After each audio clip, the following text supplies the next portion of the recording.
Good evening. Tonight we turn our attention to a crisis looming over the nation's capital, a crisis that could impact millions of Americans in just a matter of days. In Washington, the clock is ticking toward a possible government shutdown, and the sense of urgency is growing by the hour. A shutdown happens when Congress and the president can't agree on how to spend the country's money, an impasse that brings the federal government to a standstill. Without a deal, many federal services grind to a halt. National parks close their gates, federal workers go unpaid, and millions of Americans are left facing uncertainty about their jobs, their paychecks, and the services they rely on. It's a high-stakes standoff that doesn't just play out in the halls of Congress. It ripples through daily life for families, workers, and communities across the country. Shutdown threats have become a recurring theme in American politics, rooted in deep and often bitter disagreements between Republicans and Democrats over how taxpayer dollars should be spent. Should we invest more in the military or in education? Should border security take priority? Or should we focus on environmental protection? These are the questions that drive the funding battles, and they reflect the values and priorities of a deeply divided nation. When compromise fails, the government's authority to spend money simply expires. Offices go dark, and the machinery of government grinds to a halt. The current deadline, January 30th, 2026, is just 2 weeks away. The countdown is on, and the pressure is mounting with each passing day. This isn't just a theoretical threat. The last government shutdown, in 2019, was the longest in U.S. history. It left hundreds of thousands of federal employees struggling to pay their bills and disrupted services for millions more. That memory is still fresh for lawmakers and the public alike, fueling intense pressure on both sides to avoid a repeat of that painful episode. The big question now, can our leaders put aside their differences, find common ground, and work together to keep the government open for business? By law, Congress is supposed to pass 12 separate spending bills each year, covering everything from national defense to education, healthcare, and infrastructure. Ideally, all of these bills are signed before the new fiscal year begins. But in today's polarized political climate, that's become the exception, not the rule. Instead, we see last-minute deals, temporary funding patches, and a cycle of constant shutdown threats that leave Americans wondering if their government will keep its promises. This year is no different. The deadline is fast approaching, and the stakes are as high as ever. For millions of Americans, the outcome will shape their paychecks, their access to services, and their faith in government. The shutdown clock is ticking, and the nation is watching. Tonight, there's a glimmer of hope on Capitol Hill, a sense that, for once, lawmakers might be able to break through the gridlock that so often defines Washington. The Senate has just advanced a $174 billion spending package, a significant move that could help prevent a looming government shutdown and keep essential services running for millions of Americans. While this isn't the final vote, it's a crucial step forward. It signals that both parties, despite their differences, are willing to sit down, negotiate, and find common ground when the stakes are high. The package itself covers 3 of the 12 annual spending bills. Think of it as funding nearly half the government's operations, from transportation to housing and beyond. It's a big chunk, but not the whole pie. It's not a complete solution, and there's still a long road ahead, but it's real progress, a rare sign of cooperation in a deeply divided Congress. The House already approved these bills last week, so if the Senate gives its final approval, the legislation will head straight to President Trump's desk for his signature, bringing the government one step closer to stability. With the January 30th deadline looming just days away, every hour matters. Lawmakers are racing against the clock to avoid the disruption and uncertainty of a shutdown. Passing this package now takes some of the immediate pressure off Congress, allowing lawmakers to shift their focus to the more controversial and challenging spending bills that remain unresolved. By handling the less contentious issues first, Congress narrows the scope of disagreement and builds momentum for tackling the tougher debates ahead. This approach could be the key to averting a partial government shutdown, even if it doesn't address every challenge or resolve every dispute on the table. It's a practical, incremental step in a city that's often paralyzed by political gridlock and partisan standoffs. The Senate's action tonight brings these 3 critical funding measures to the brink of completion, offering a measure of certainty to federal workers and the public. In a political climate where progress is rare, This is a moment of forward momentum, a reminder that, even in divided times, Congress can still take meaningful steps for the country. So, what's in this $174 billion package? It's actually 3 bills. One funds the Departments of Commerce, Justice, and science agencies like NASA and the National Weather Service. Another covers energy and water development, funding the Army Corps of Engineers, the Department of Energy, and nuclear security.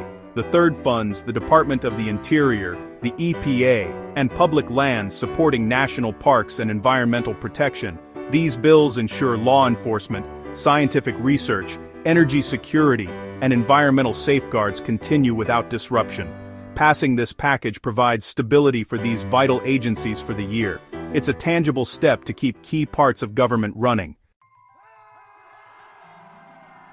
What's truly remarkable about this moment is how it unfolded, an overwhelming bipartisan vote in the Senate that defied the usual expectations. In a chamber often marked by gridlock and sharp divisions, the result was a resounding show of unity. In today's deeply polarized Washington, it's rare to see Democrats and Republicans come together on anything significant. The political climate is often tense, with each side wary of giving the other a win. But this time, both sides recognize the looming danger of a government shutdown.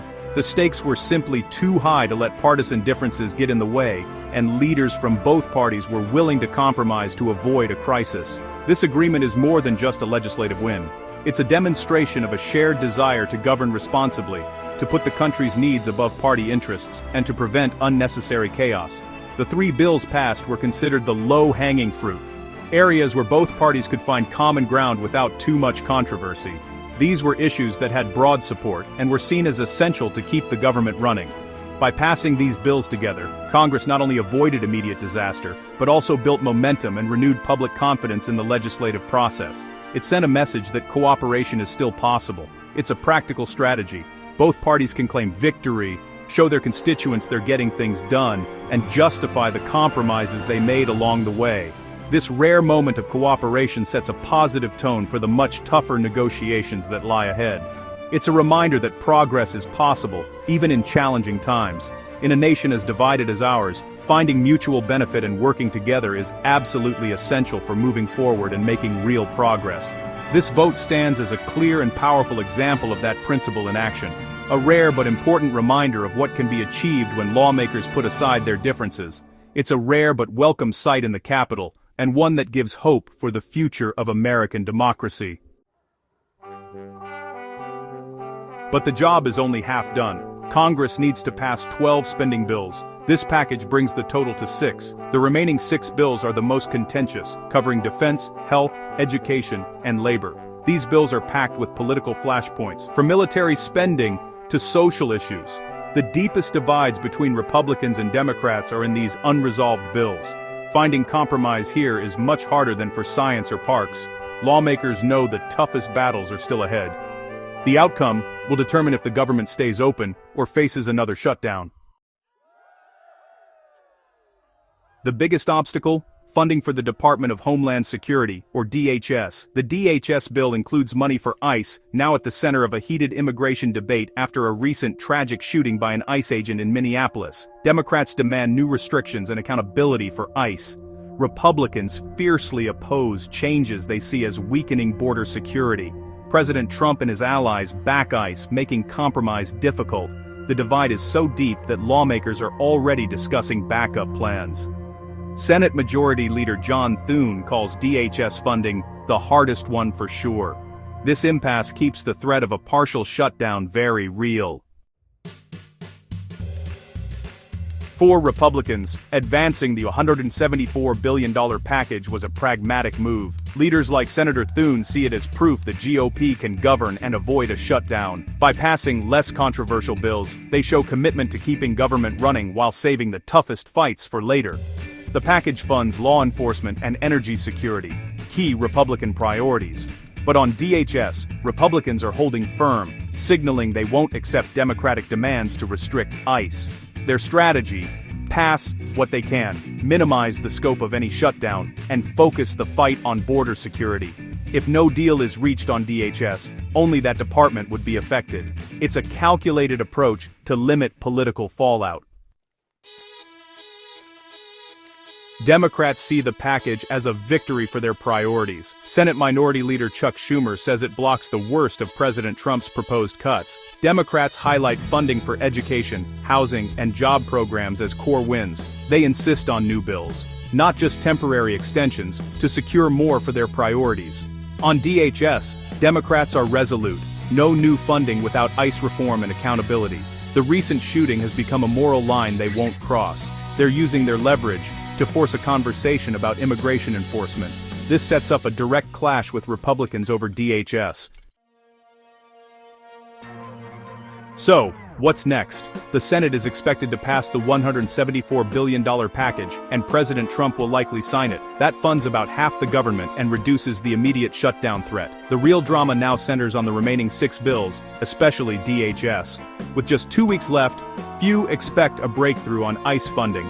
Most in Washington anticipate a short-term funding extension, a continuing resolution, to keep unfunded agencies running. This buys time but means the shutdown threat could return in February or March. For Americans, it's a mix of stability and uncertainty.